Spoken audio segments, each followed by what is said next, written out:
Mohon perhatian. Hadirin dimohon berdiri.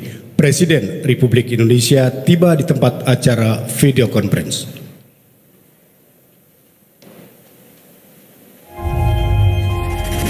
Tidak euforia yang berlebihan. Kita semuanya harus percepat proses vaksinasi ini dan tetap taat terhadap protokol kesehatan, Terutama memakai masker.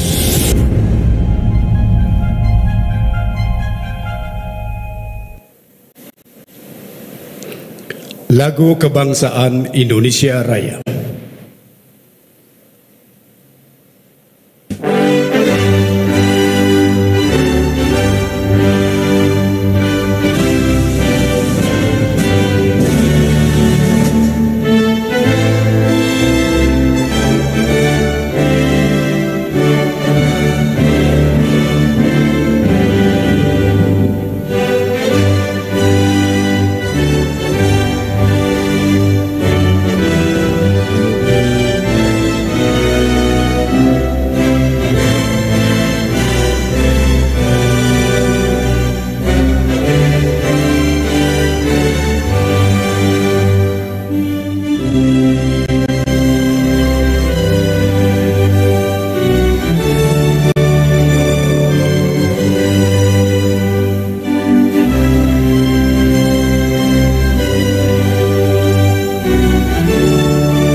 Hadirin disilakan duduk kembali. Yang terhormat Presiden Republik Indonesia, yang kami hormati para Menteri Kabinet Indonesia Maju dan Bapak Ibu yang mengikuti acara ini secara virtual di Ballroom Hotel Pullman Jakarta. Hadirin undangan yang berbahagia. Dengan mengucap Bismillahirrahmanirrahim, acara peringatan Hari Hak Asasi Manusia ke-73 tahun 2021 segera dimulai. Kali ini mengambil tema Hak Asasi Manusia, Toleransi dan Resiliensi di tengah pandemi COVID-19. Segera kita mulai. Mengawali acara pagi ini, kita dengarkan laporan Ketua Komisi Nasional Hak Asasi Manusia, Bapak Ahmad Taufan Damanik.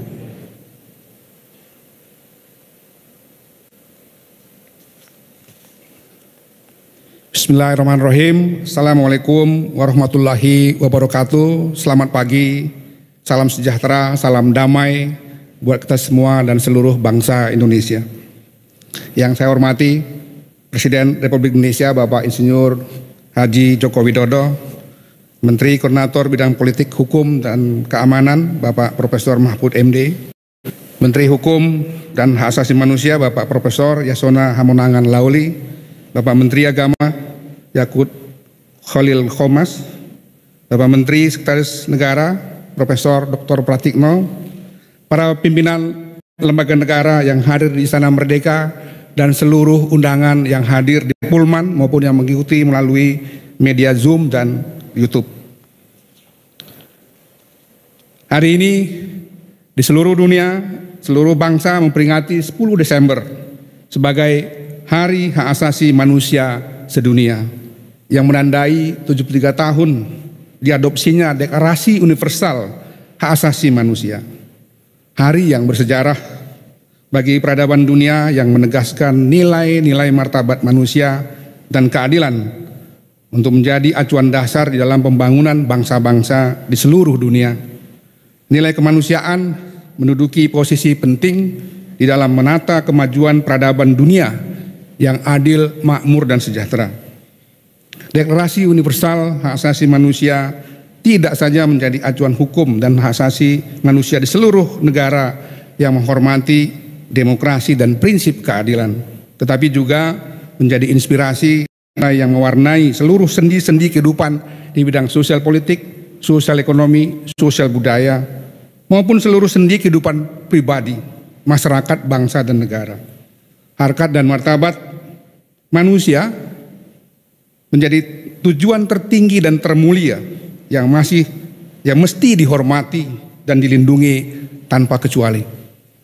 Sebagai negara yang terdiri dari berbagai suku, agama, keyakinan, ras, etnis, dan golongan, maka toleransi merupakan suatu hal yang harus ditumbuh kembangkan oleh seluruh warga negara Indonesia dan pemerintah. Setiap warga negara memiliki kewajiban menjaga dan mengembangkan toleransi yang mensyaratkan kesadaran bahwa masing-masing individu memiliki kedudukan dan hak yang sama di hadapan hukum dan pemerintahan. Dengan toleransi tumbuh kesadaran dan solidaritas dalam masyarakat untuk saling membantu meringankan beban akibat pandemi COVID-19. Sejalan dengan itu, pemerintah wajib untuk melindungi dan memenuhi hak-hak seluruh warga negara, terutama kelompok rentan dan marginal. Di tengah pandemi COVID-19 seharusnya bisa menyatukan kita sebagai sebuah bangsa yang besar, sehingga mampu lepas dari krisis ini. Resiliensi atau daya lenting masyarakat Indonesia telah terbukti mampu mengatasi berbagai jenis tantangan, termasuk oleh karena pandemi COVID-19. Hak asasi manusia, toleransi, dan resiliensi menjadi kunci bagi bangsa Indonesia untuk lepas dari krisis akibat pandemi COVID-19. Bapak Presiden yang kami hormati, pengarus utamaan prinsip dan norma hak asasi manusia merupakan agenda yang harus terus dilaksanakan oleh negara sejalan dengan amanat konstitusi dan peraturan perundang-undangan. Komnas HAM sesuai dengan kewenangannya dalam Undang-Undang 39 tahun 1999 tentang hak asasi manusia telah menjalankan mandatnya dalam memajukan dan menegakkan hak asasi manusia melalui pengkajian, penelitian, penyuluhan, pemantauan, dan mediasi. Berbagai rekomendasi telah dihasilkan atas dasar mandat tersebut untuk mencegah terjadinya pelanggaran hak asasi manusia dan mendorong penyelesaian atas berbagai bentuk pelanggaran hak asasi manusia di Indonesia. Komnas HAM dengan kerjasama dan dukungan dari segenap lembaga negara dan kementerian serta pemerintah daerah terus berupaya mewujudkan situasi pelaksanaan hak asasi manusia yang kondusif sesuai dengan Pancasila, Konstitusi, dan Deklarasi Universal Hak Asasi Manusia. Menyangkut penyelesaian pelanggaran HAM yang berat berdasarkan Undang-Undang Nomor 26 Tahun 2000 tentang pengadilan hak asasi manusia, Komnas HAM bersama pemerintah terus mencari solusi untuk penyelesaian yang berkeadilan dan berperspektif korban. Keputusan Jaksa Agung untuk membentuk tim penyidik bagi kasus Paniai Papua berdasarkan rekomendasi Komnas HAM adalah suatu langkah maju yang mesti diapresiasi. Namun kita perlu bersama memastikan proses peradilan yang transparan dan bermartabat. Selanjutnya, kami juga mengharapkan suatu kebijakan dari Bapak Presiden Republik Indonesia untuk membentuk suatu komite atau yang sejenis untuk menangani penyelesaian non-yudisial kasus-kasus HAM berat tertentu yang dimungkinkan dengan menggunakan mekanisme tersebut. Pelanggaran hak asasi manusia akibat konflik agraria yang merupakan salah satu isu yang paling banyak diadukan ke Komnas HAM oleh masyarakat juga mulai menemukan solusi dengan langkah-langkah progresif terkait distribusi lahan perhutanan sosial. Namun kita perlu memastikan bahwa langkah itu mendapatkan penguatan dasar hukum sehingga bisa menjadi landasan bagi kebijakan reforma agraria yang lebih sistematis di Indonesia yang berbasis kepada hak asasi manusia. Komnas HAM mendukung langkah penegakan hukum yang tegas terhadap setiap tindakan yang intoleran, terutama yang menggunakan ujaran kebencian dan kekerasan. Namun perlu dipastikan pula jaminan kemerdekaan atas kebebasan berpendapat, berekspresi, beragama, dan hak-hak sipil politik lainnya, sebagaimana amanat konstitusi. Kekerasan aparat masih menjadi catatan penting situasi asasi manusia di Indonesia. Komnas HAM masih terus menerima berbagai pengaduan mengenai kekerasan dan penyiksaan, padahal kita sudah meratifikasi Konvensi Anti Penyiksaan Perbuatan yang Kejam, Tidak Manusiawi, serta merendahkan martabat manusia pada tahun 1998. Pemerintah Indonesia perlu meratifikasi protokol pilihan atau opsional protokol anti penyiksaan, sehingga semakin memperkuat acuan hukum untuk pencegahan penyiksaan, hukuman yang tidak manusiawi dan merendahkan martabat manusia, serta membangun mekanisme pencegahan nasional. Komitmen kepolisian dan penegak hukum mesti diapresiasi dan didukung agar penyiksaan, kekerasan, pelanggaran hak asasi manusia lainnya dapat dicegah dan dikurangi. Pendidikan hak asasi manusia bagi kepolisian dan TNI akan terus ditingkatkan oleh Komnas HAM bekerjasama dengan kedua institusi tersebut. Kita membutuhkan Polri dan TNI yang kuat, profesional namun tetap menghormati prinsip dan norma hak asasi manusia. Pembenahan sistem pemidanaan, lembaga pemasyarakatan dan rumah tahanan juga diperlukan dan mesti menjadi komitmen kita bersama sehingga penegakan hukum bisa lebih baik lagi ke depannya. Dengan mengedepankan pendekatan keadilan restoratif, survei nasional yang diadakan oleh Komnas HAM pada Oktober tahun 2021 dengan 1.200 responden di 34 provinsi Indonesia menunjukkan bahwa lebih dari 80% Pak Presiden setuju respondennya dengan pendekatan keadilan restoratif. Hal ini menjadi penting untuk kita respon terutama oleh lembaga penegak hukum agar hak memperoleh keadilan dapat dilindungi dan dipenuhi oleh negara. Penyelesaian konflik di Papua juga memerlukan langkah terobosan yang selama ini sebenarnya sudah dilakukan, yaitu upaya dialog dengan seluruh elemen tanpa kecuali. Pendekatan dialog damai ini mesti diletakkan di depan diiringi dengan akselerasi pembangunan yang berbasis hak asasi manusia dan penghormatan harkat dan martabat orang Papua. Kami meyakini kepemimpinan Bapak Presiden akan menjadi modal besar bagi pendekatan yang lebih humanis dan bermartabat. Komnas HAM terus berupaya mengambil inisiatif jalan damai. Hal ini telah mendapatkan sambutan dari banyak elemen masyarakat serta juga dari lembaga penegak hukum dan keamanan. Berkaitan dengan upaya perbaikan Undang-Undang Cipta Kerja yang telah diputuskan oleh Mahkamah Konstitusi, Komnas HAM berharap norma dan prinsip hak asasi manusia kembali dipertimbangkan di dalam setiap langkah-langkah perbaikan tersebut. Pelibatan Komnas HAM dan lembaga-lembaga hak asasi lainnya menjadi penting di dalam proses tersebut.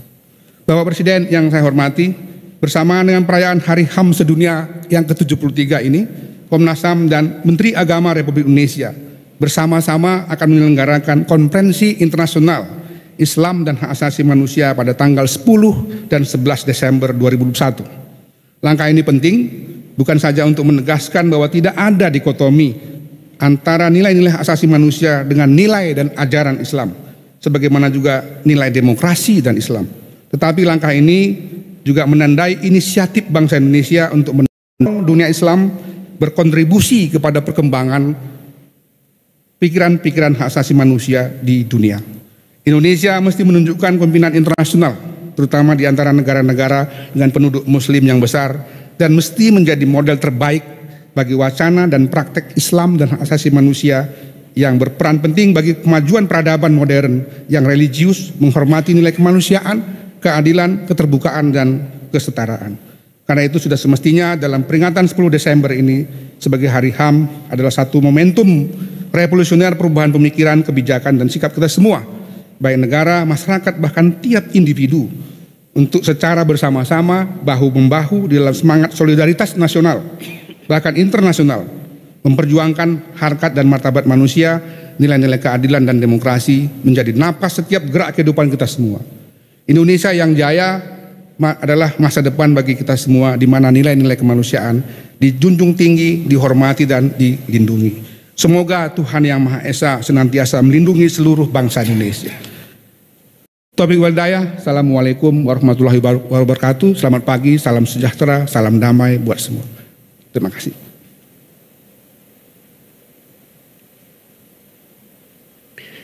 Bapak Ibu hadirin undangan yang kami hormati, selanjutnya marilah kita simak bersama sambutan Presiden Republik Indonesia Bapak Joko Widodo.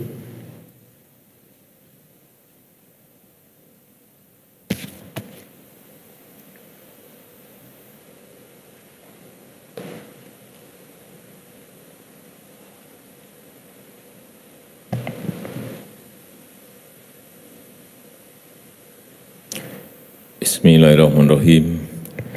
Assalamualaikum warahmatullahi wabarakatuh. Selamat pagi, salam sejahtera bagi kita semuanya. Om Swastiastu, Namo Buddhaya, salam kebajikan.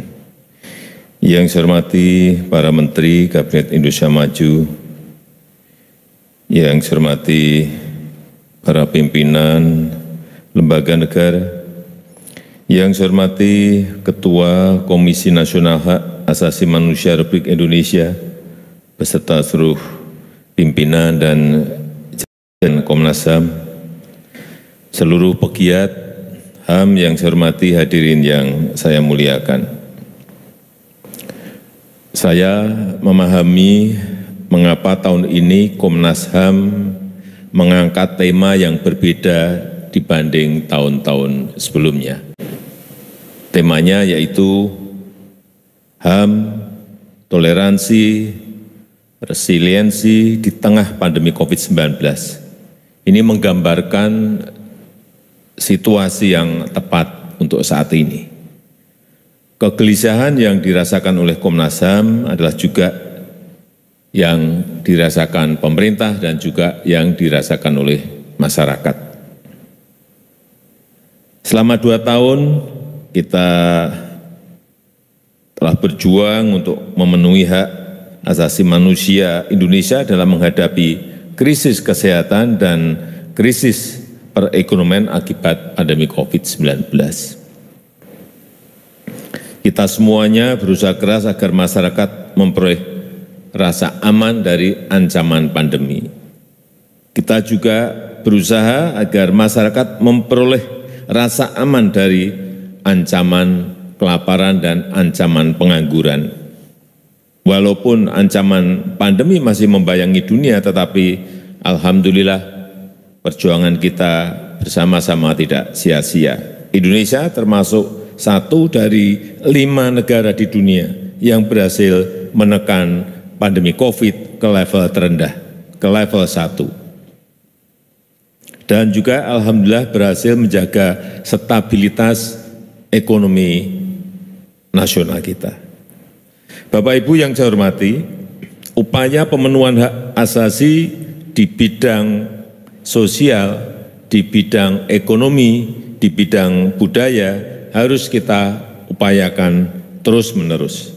Dan dalam waktu yang sesingkat-singkatnya,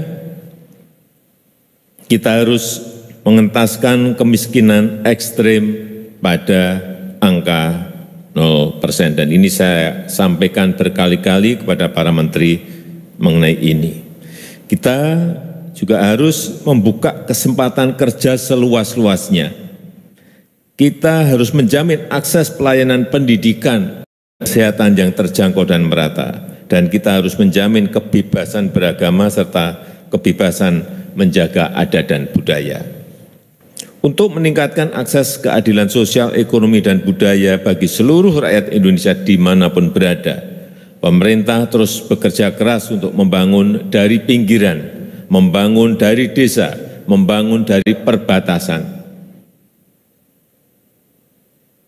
Sehingga hak-hak mereka akan pembangunan juga bisa terpenuhi. Membangun infrastruktur yang merata ke seluruh penjuru tanah air. Membuka investasi untuk hilirisasi yang membuka banyak lapangan kerja. Goal dari investasi, hilirisasi, industrialisasi adalah membuka lapangan kerja yang seluas-luasnya. Dan kita tahu untuk tahun ini investasi di luar Jawa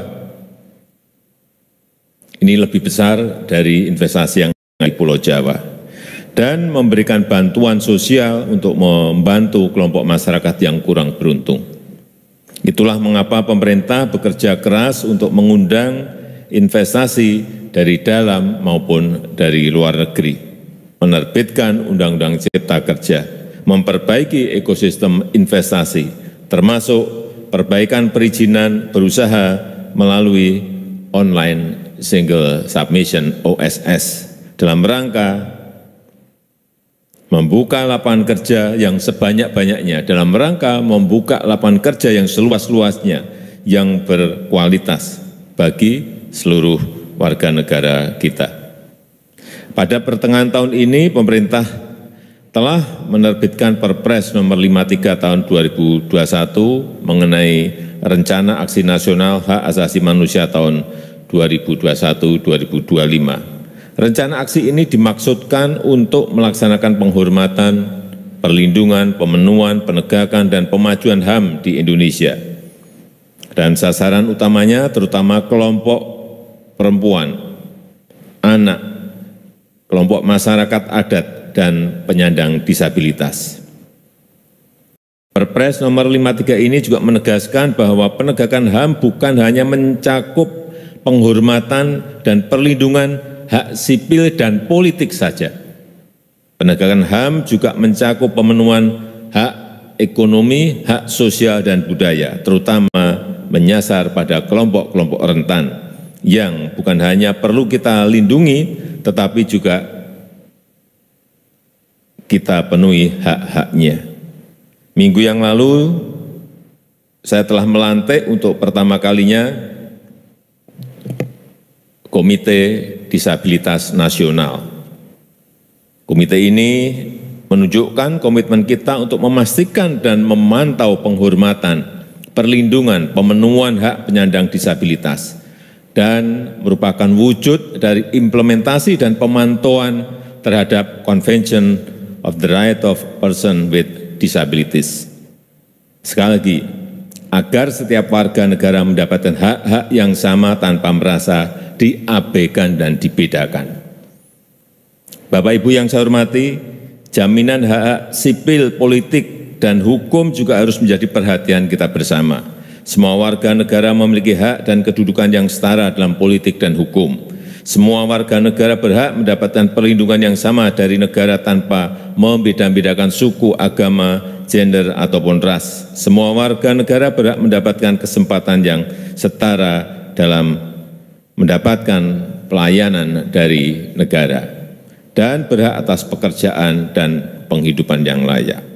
Pemerintah berkomitmen untuk menegakkan, menuntaskan, dan menyelesaikan pelanggaran HAM berat dengan mengedepankan prinsip-prinsip keadilan bagi korban dan keadilan bagi yang diduga menjadi pelaku HAM berat.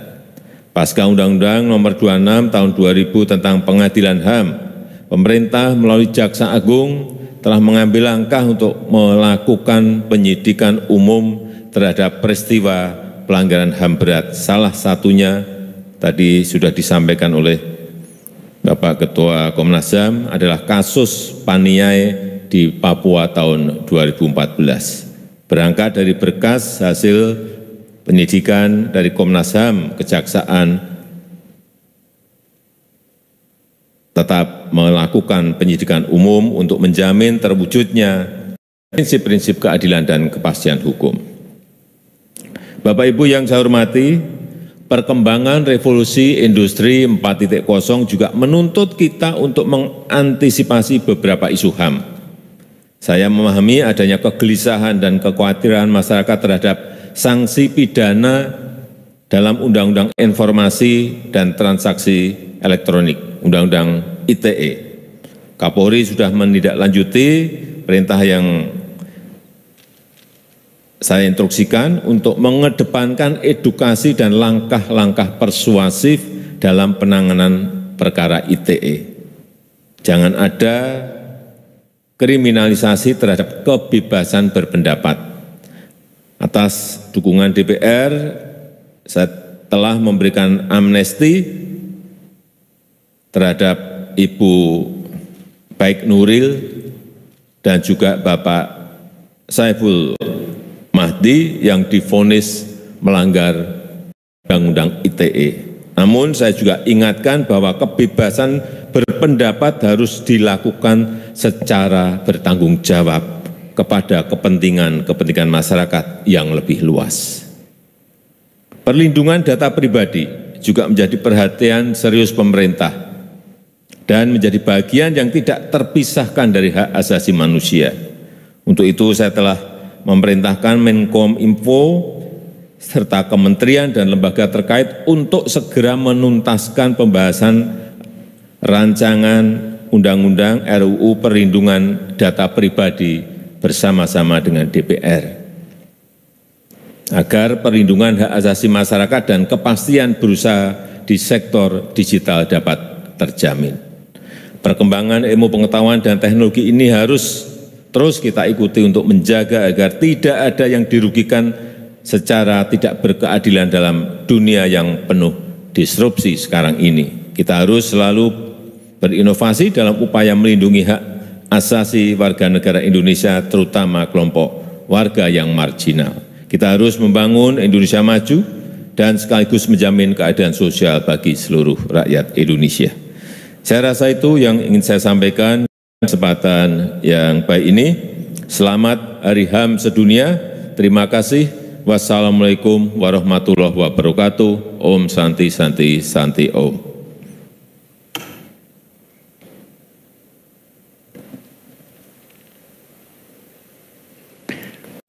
Sebagai ungkapan syukur kita kepada Tuhan Yang Maha Esa, Allah Subhanahu wa Ta'ala, marilah kita berdoa bersama yang akan dipimpin oleh Komisioner Komnas HAM, Bapak Hairan Syah.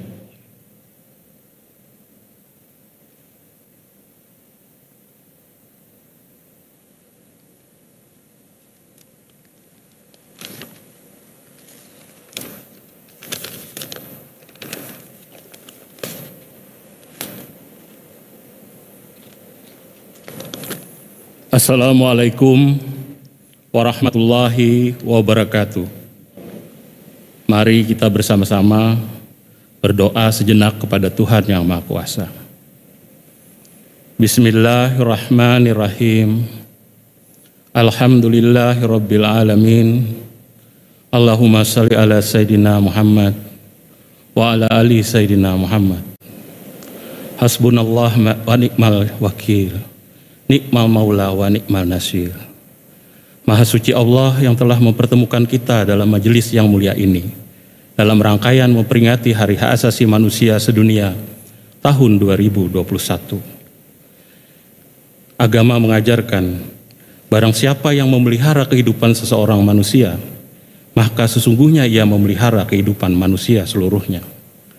Oleh karena itu ya Allah, kami mengangkat tangan dan berdoa, berilah kekuatan, kemampuan kepada kami, kuatkan batin kami untuk terus bergandeng tangan, menjaga kehidupan, dan memajukan, menghormati, menegakkan, melindungi, dan memenuhi hak asasi manusia warga negara, apapun latar belakangnya.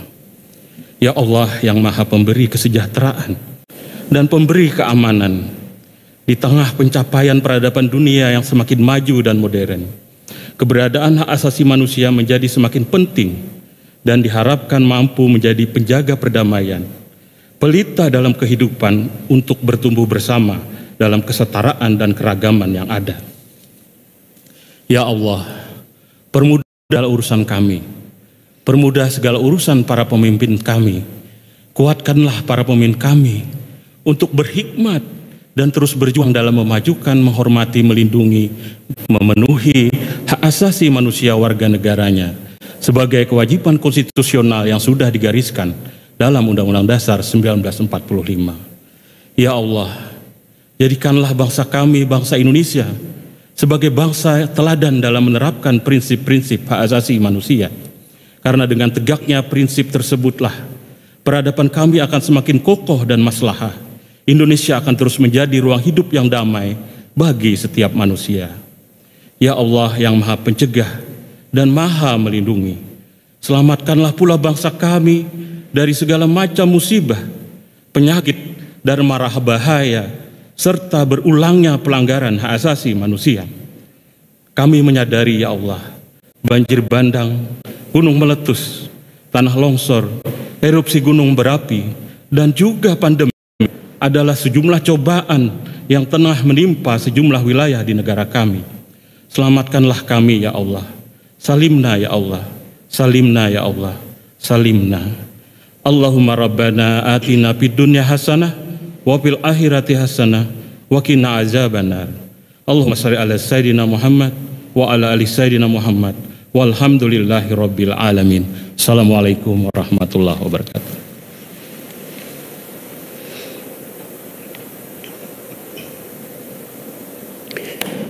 Bapak Ibu hadirin undangan yang berbahagia, demikianlah acara pada pagi hari ini. Selanjutnya Presiden Republik Indonesia berkenan meninggalkan tempat acara video conference. Hadirin dimohon berdiri.